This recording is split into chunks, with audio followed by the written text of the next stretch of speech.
I know that this episode had a lot of certain things that can be super triggering for people. So I do want to put just a brief trigger warning for abuse in relationships, for divorce, if that is something that is triggering to you, and just certain traumas that surround being in toxic relationships.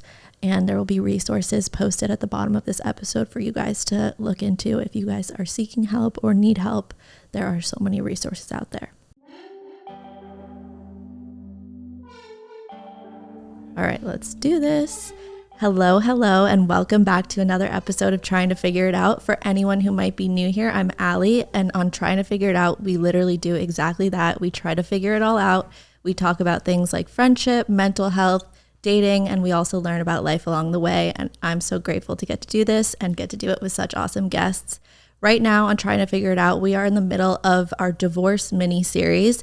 If you want to hear about my own experience with divorce, you can check out last week's episode and also check out the first episode of Trying to Figure It Out, where I really dive into my personal experience.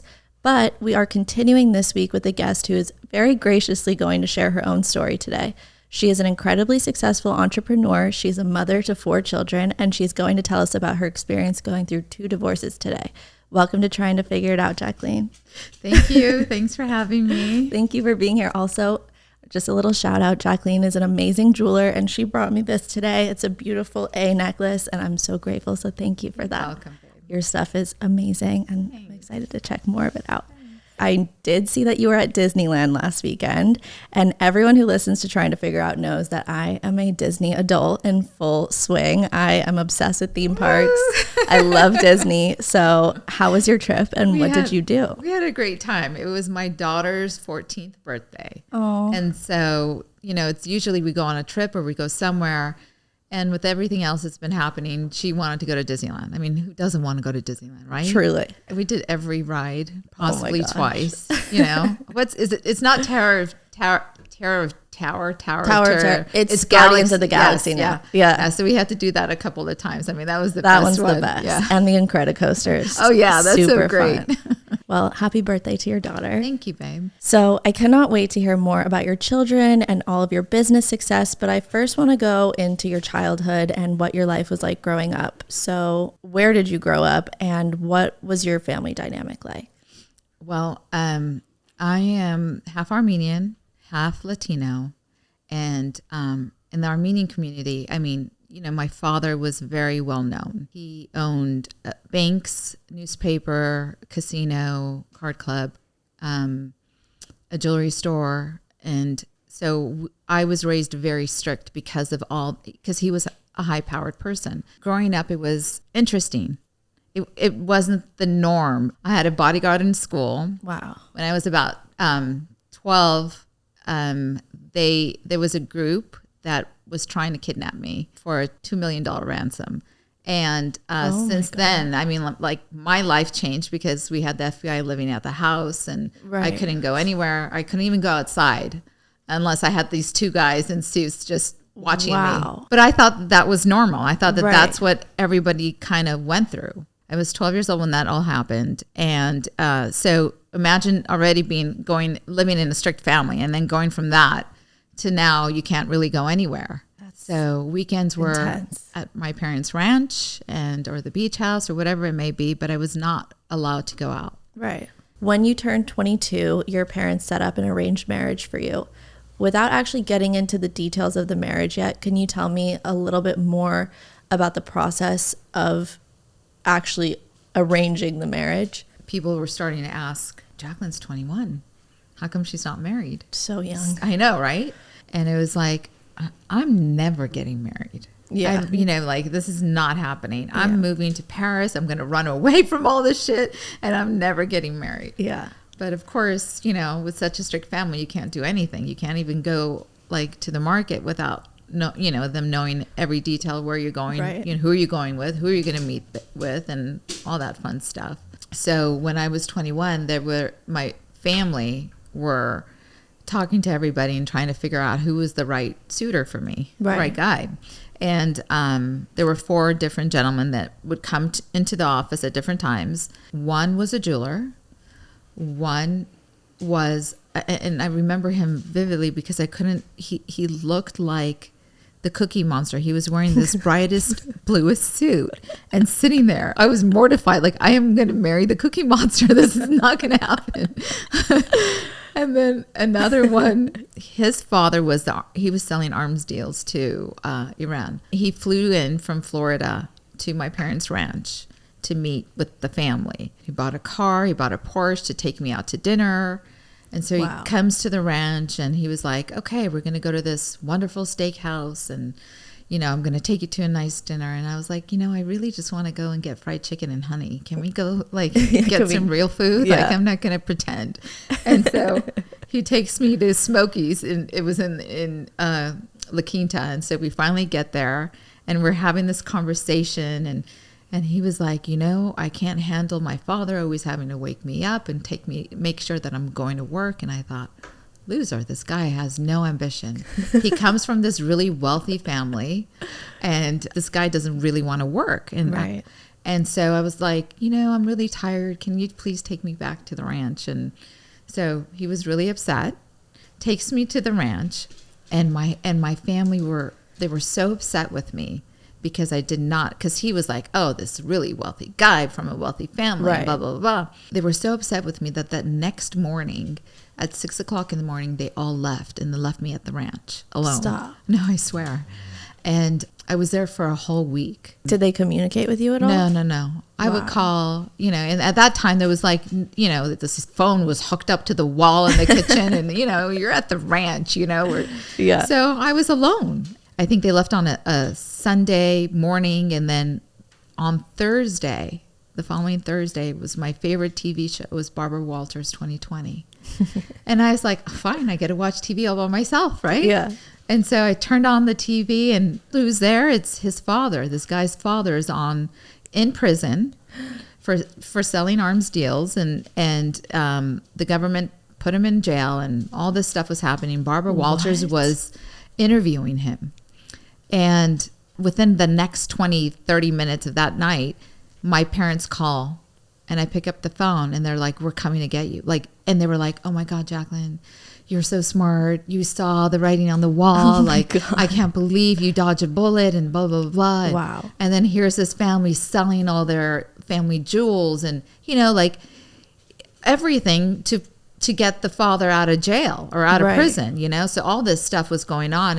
And then they thought, oh, finally, they were like, Khalatzia, meaning in Armenian, oh, she's smart. She knows what she's doing. Right. So there's two more guys. Right. And then the third guy was my dad's best friend's son, whom I thought, okay, this is going to be great. We grew up together. We know each other. We like the same things, whatever. But because I am half Armenian, his mother did not want me. And so that didn't work out. Fourth guy was a really nice guy. So I thought. He was involved in our family a lot for the last 5 years, always sending flowers and chocolate and whatever. And so I picked him. And he was in the diamond business. And I thought, okay, well, we have the same commonality of being in the jewelry business. So this is going to be great.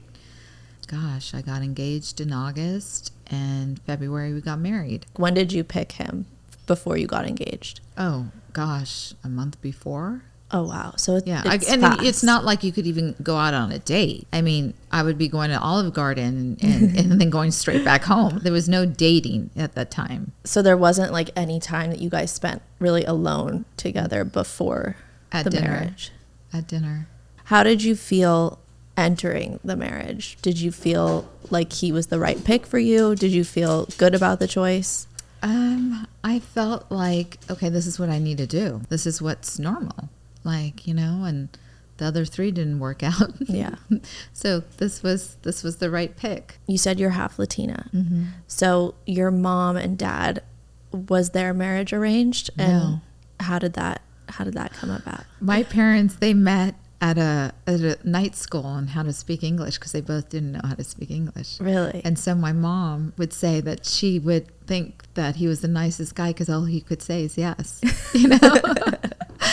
And so, she came from a broken family. And so, Armenians are all about family. It's like, you know, you grew up with somebody, they're your cousin. They're not really your cousin, but you just kind of grew up and you take them in and they're part of your family. And it's like everyone kind of knows each other and we're always looking out for each other. I mean, that's the beautiful thing about being, you know, Armenian. The tradition and just the family. The culture is really beautiful of having like a big family dynamic and all of that.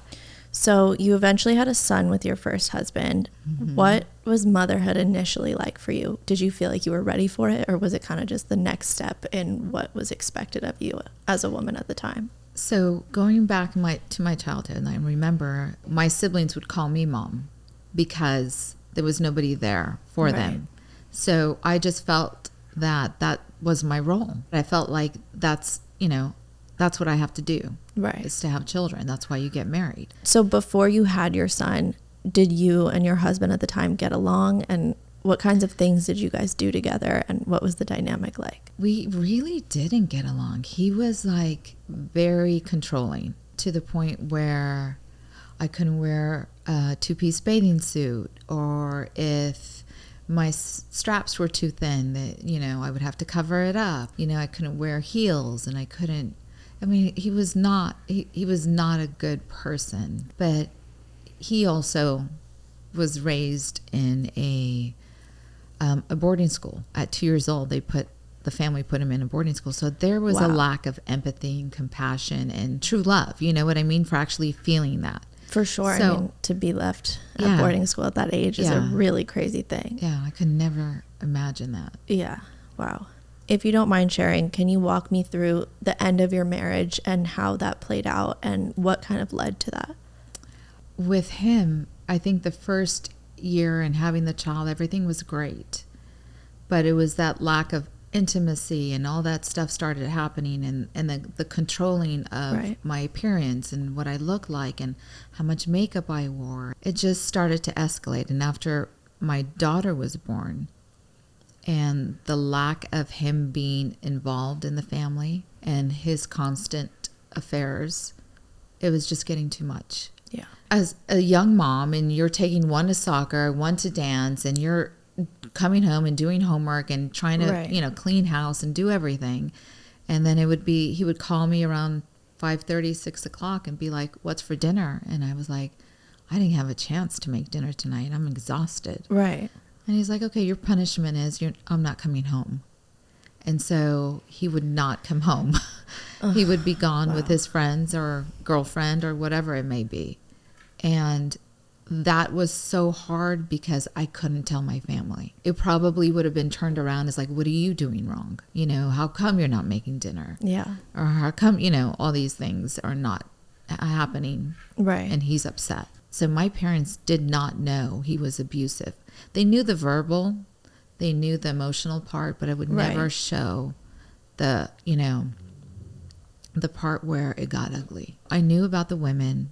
I knew about everything. Yeah. Because his secretary told me. So when I confronted him, it just got ugly. He denied it.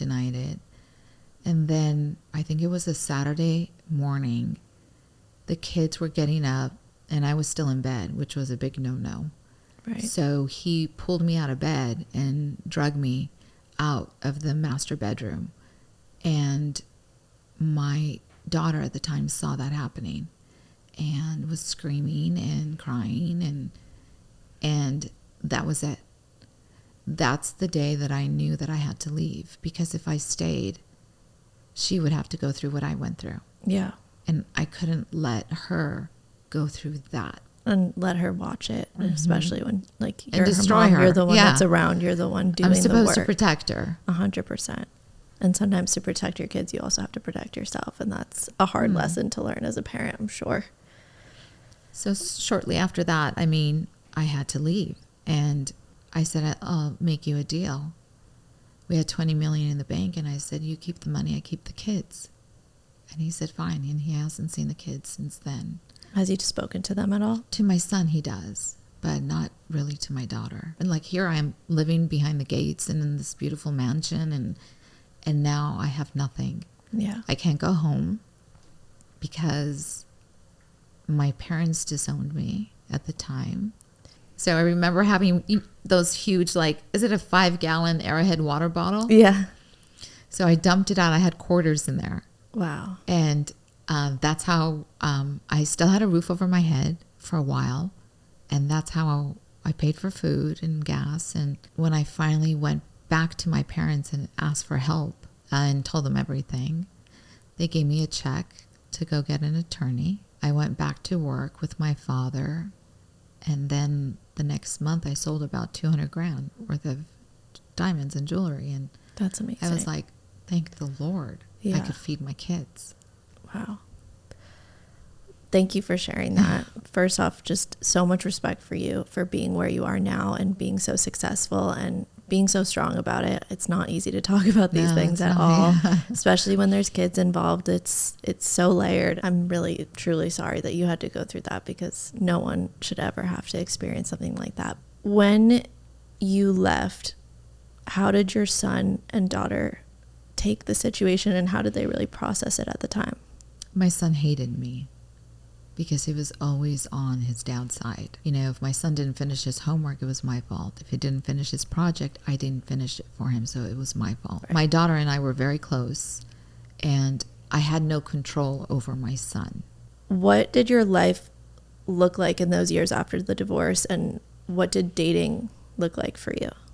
I didn't know, like, dating really existed. You know what I mean? I know it sounds so stupid, but you got to look at it through my eyes. So yeah, I was dating this guy who I thought was really cool, really fun and nice. And, you know, gosh, he didn't hit me but he was a liar. He was married at the time. And I thought he was going through a divorce, which that's what he said he was. So during that, my parents, you know, were like, you got to stop seeing this guy. This guy's not good for you. He's not Armenian. He's American. He's, you know, this is not the way that, you know, you were raised and whatever. Right. And so my parents, again, were like, oh, you have to come to the ranch because Brent is coming to the ranch and he's going to see the family. And, you know, my family was very Catholic and they were throwing holy water on me and like, you know, you have to come. Otherwise you're going to go to hell and, you know, whatever.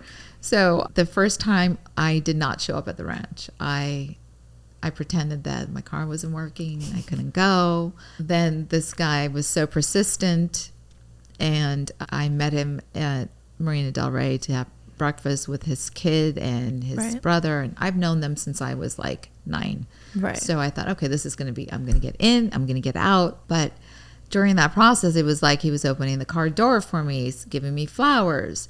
Now remember, I went from being beat up to being told I'm fat and ugly and ripping my clothes off if it showed any skin, to now a guy's giving me a flower. Yeah. Opening car door. The bar is set so low. Oh gosh, like exactly. Like anybody could have just the bare minimum feels like it's like the best treatment of all time. This guy is going to be the greatest husband in the world. And so this is the crazy part. Now remember, I was not allowed to date, and I thought, okay, now my family is finally accepting me again, and they know this guy since he was born, you know, and so on our 4th date, he's like, I want to get married, and I was like, oh, let's do it, because like I thought you can't sleep with somebody unless you're married, you know, so I was like, oh, okay, you know, 2 months later, let's go run off and get married, and we did. Wow. We went to Vegas and got married, and that was that. And then I moved to Scottsdale and had 2 kids with him. I didn't know that he was this typical con man. I lost everything. So he stole from you. Well, I lost everything. We had, you know, I had a successful business in Scottsdale. I had, you know, a beautiful home on 20 acres. We had 2 homes.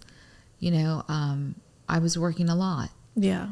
And he wasn't. He said he was. He was just taking other people's money and just really corrupted, you know, everything. And my money and everything I worked for. And how do you take something that's not yours? From that moment, everything started to unravel because I was looking deep. Right. Now you're watching everything. Right. And then found the 20-year-old that he was seeing and taking care of. And when I found that out, I actually moved to Newport Beach and left my business, left my homes, took the kids, and kind of played house with him until I could get my shit settled. Even though I walked away with nothing, I still have my kids. He moved back to Scottsdale. He's remarried, and I have the kids, and I'm in LA now with the 2 babies. Wow. So what year did you get divorced for the second time? We're probably in 2020. Oh, wow. So this is still pretty recent. Yeah. So now this is the second time that you've really had to restart your business and really do everything over again. Mm-hmm. So now you have 2 more children. I do. How did they process this change for them? In the beginning, it was really difficult for my 14-year-old. Yeah. You know, but we call each other the 3 Musketeers. We are, you know, there's one thing I've learned from all of this. It's like, I need to be their best friend. I know everyone's like, oh, you got to be a parent first. Yeah. No. I don't believe in that. We are the best of friends. They see their dad maybe 1 month in the summer. And I don't want to take them from him, but I also don't want them to see that what he did was okay. Right. You know, like it's like almost like I have to protect them. Right. It's like, how do you find the balance of letting them have that relationship with their father, but also protect them from who their father is and make sure that they, you know, can have both options and also decide for themselves when the time comes for them to do that.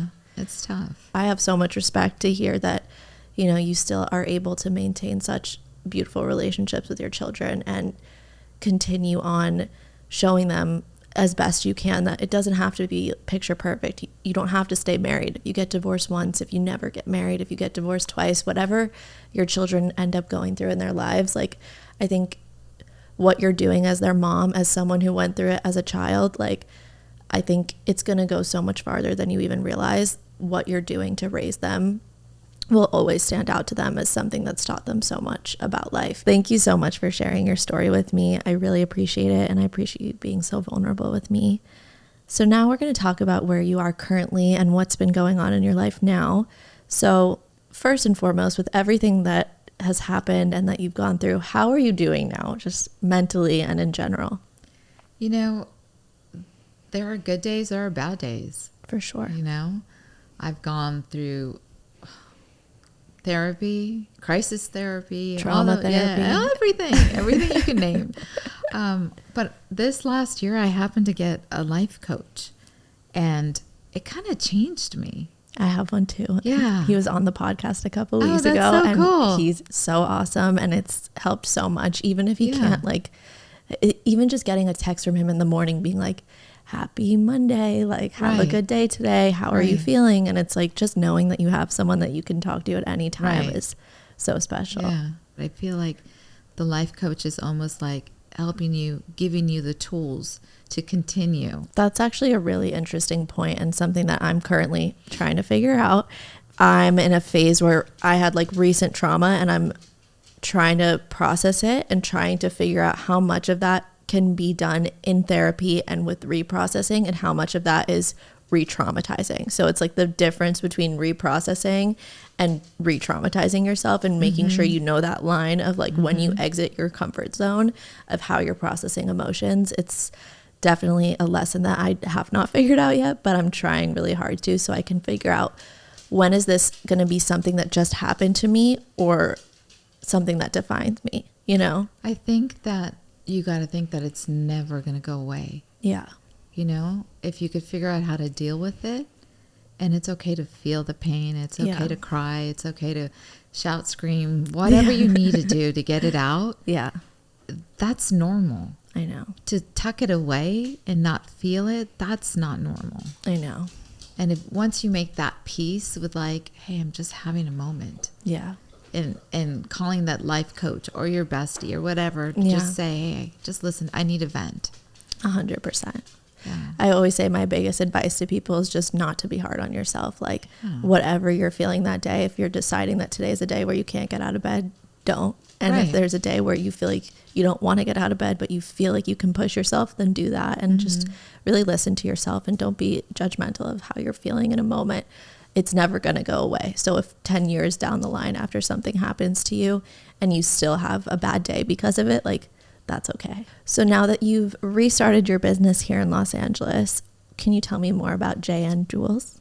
So I have JN Jewels, which is the fine jewelry. I have Charms and Change, which is the necklace that you're wearing. I love it. Yeah, and then House of Jack for all the edgy stuff. Like, I probably shouldn't talk about on there.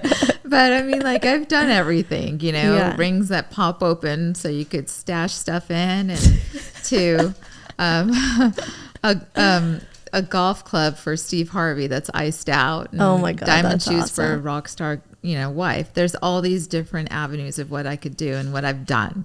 And I Right. love it. I've been designing jewelry since I was like 9. Made Yeah. my first piece at 12. And then I was selling my designs to all these jewelers and making like a couple $100. I was like, they're making 30 grand off of a piece. And I'm making like $200. Right. And I'm designing it. Screw that shit. So I started my own company, you know, after my first divorce. And that's where it just took off. That's amazing. Yeah. Now that you're here and you're a single mom, how do you balance work life and mom life? You know, I think that once you become a mom, you have that guilty complex no matter what. Yeah. And there are days that I work from 10 to 10 and I come home crying because I feel like I'm the worst parent. Yeah. But we talk about it and my kids are like, Mom, you're putting a roof over our head. You're feeding us. You're taking care of us. We Right. love you. I'm grateful that they understand that. I feel like I fuck up every single day and my kids will be in therapy forever. Like I said, I think the most important thing for me is making sure that we're best friends. Yeah. Like I say, if I screw up, I'm so sorry. Right. I am trying my best to make sure I give you everything that you need. Right. There's no handbook. There's no handbook. There just isn't. And I just want to make sure that they're okay, you know? I have to ask, what is your love life like now? Oh, that's a deep one. I know. Well, actually, I won't say I was seeing somebody for 2 years. This last year, we broke up about a year ago. And that was the first guy I actually loved. So it took me down. Yeah. But, you know, it's like, I don't want to cry. I'm 51 and this is all new. Right. So. You've never dated. You've never had heartbreak. You're 51 and you're going through things that people go through when they're 16 and it's all new to you and it's really hard. God, I wish I looked like I was 16. I wish I could start all over. You definitely don't look like you're 50. That's for sure. Thanks, honey. At all. It's a lot. You have a lot on your plate. I do. I have a business. I have children.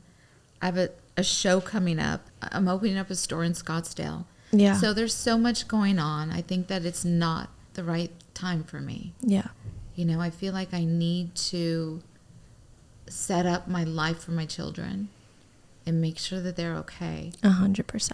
But if the right guy comes along and can handle me, because everything I went through hardened me a little bit, you know? Of course, you have a guard up. At the end of the day, I got a roof over my head. All of my kids and I love each other and we get along great. Yeah. So I probably screwed up in the whole relationship part by trusting so quickly and giving everyone the benefit of the doubt. That was my wrong, but look where it got me. I got the most amazing kids in the world. And everything you have is yours. And that's everything true. you do for them is from you 100%. And Yeah. that's so special, like beyond. Do you have any advice for someone who might be going through a divorce right now? You know, I think the most important thing during a divorce is remember where you started. You loved each other. Yeah. You created a family together. If you have kids, don't make it about them. Yeah. Don't put them in the middle. You know, we're all not going to get along all the time. Just be an adult about it. Yeah. You know? No, if you're not getting beat up, if you're not lying or cheating or anything, just break it nicely. You know, you got kids that are looking up to you. For sure. Don't ruin their life because you two couldn't live together. Right. I think that's great advice. Thanks. Okay. Now we're going to just have a little fun. Okay. We're going to play a little game, just like a little get to know me game. Okay. So I'm just going to ask you some rapid fire questions, Okay. get some, fun information on you and who you are. I think I already know the answer to this question, but what is your favorite restaurant in LA? Oh, Craig's. I knew it. Every Thursday. So good. I need to come with you on Thursday. Oh my God. We start with like 4 or 5 people. At the end of the night, there's like 14 of us. Oh my God. Yeah. In your opinion, what is the most beautiful engagement ring design? Oh my goodness. There's one guy that couldn't afford a diamond. He got married on the same day as his grandparents got married. And he wanted that date, to use the grandma's ring and to re-engrave that same day because it was kind of worn out. And that to me was so sentimental, so beautiful. Yeah. No, there's no diamond that could have taken the place of that. The oh my God, this is everything. Yeah. And it's like, yeah, selling diamonds puts a roof over my head and feeds my kids. And I'm so grateful for being able to do that. But, even a simple band is so pretty. That's so sweet. What's your favorite kids movie? Gosh, love The Incredibles. It's a great movie. I feel like everyone needs to be the mom and, and Jack, and it's like the greatest. It is a good one. Who do you look up to the most? My father. Me too. Yeah. He did what he knew. And I think it kind of saved me from going down the wrong path, but he saved me. Yeah. He always came back. Yeah. He was always still there. This is why I have this lion tattoo. he's this, if you know who my dad was in the Armenian community, everyone was afraid of him. Yeah, he looks like this big old lion, but he's a pussycat inside. I love that. Mm-hmm. What is your favorite activity to do with your kids? Oh my gosh, we do everything. We were ice skating on Saturday. I love roller skating. I think that's so much fun. Starting to take them to go hiking. Mm-hmm. We walk. We do everything together. Just everything. Yeah. If you could go anywhere in the world for your next vacation, where would you go? My 14-year-old is obsessed with Japan, so I would love to go there. I'm dying to go to Japan. Yeah. It's definitely up there on my list. And then 12-year-old wants to go to Paris, so it's almost like I gotta stop at Paris and then keep it going. Sounds like a perfect trip. Okay, and then the last one is, what is your favorite genre of music? God, I listen to everything.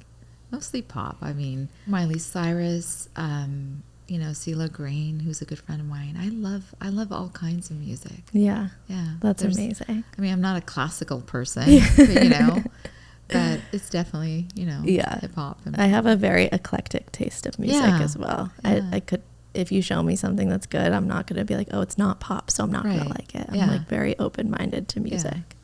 Yeah. Okay, so before we wrap up, in every episode of Trying to Figure It Out, I do this thing at the end, and it's my way of incorporating music into the podcast because I love music. I worked in the music industry for years, and it's just something that I like to keep close to me. So at the end of every episode, we do something called Al Piece 3, and it's basically me or my guests come together and we pick 3 songs that we kind of think fits a theme in the episode. So I want to ask you if you could tell me 3 songs that have helped you get through all these hard times that you've been through. I Will Survive. Love it. Yes. I love it. The song by Pink, she's the epitome of strength. 100%. And so many of her songs actually are about like abuse and really hard relationships and toxic relationships and all of that. Just Like a Pill. Oh, I love that. I love that song so much. I loved it when So I was good. like, I could fit your whole house in my swimming pool. That was the best. That's such a good song. Yeah. It never gets old to me. It just doesn't. Everything she sings is so amazing. I know. So I think I'll just put a few Pink songs. Yeah. I'm going to maybe do more than 3 this episode. And then a third. Gosh, I love Elton John. I love Harry Styles. I felt like going through my last breakup, that's what I listened to a lot. I feel that. Did you listen to Harry's new album? Yes, it's so obsessed. Like I cut out his photo, and the kids, we make fun of it. Like, look at this is my future husband. They're like, Mom, he's 20. I'm like, it's perfect. I actually just saw him live in New York, and it was amazing. I saw him in Coachella. Really? Amazing. So good. Amazing. He's so good. I'm just going to add a few Harry songs. Yes. And we'll just go with it. Perfect. Okay. Well, thank you so much for joining me today. I am so grateful for the stories that you shared. I'm so grateful for your honesty and your vulnerability. It was really special to talk to you, and I'm excited to stay in touch with you. Thanks, honey. It was also just really lovely to get the perspective from someone who has been through divorce, has come out of it, and is doing so great now, and is figuring things out still, but doing so much better, and knows when they need to make certain choices for themselves that are not easy to make, especially when there's children involved. So thank you again. You are amazing. Thank you. Thanks for having me. Of course. And thank you to everyone listening. I hope you guys enjoyed it. We will be back next week with another episode for our divorce mini-series.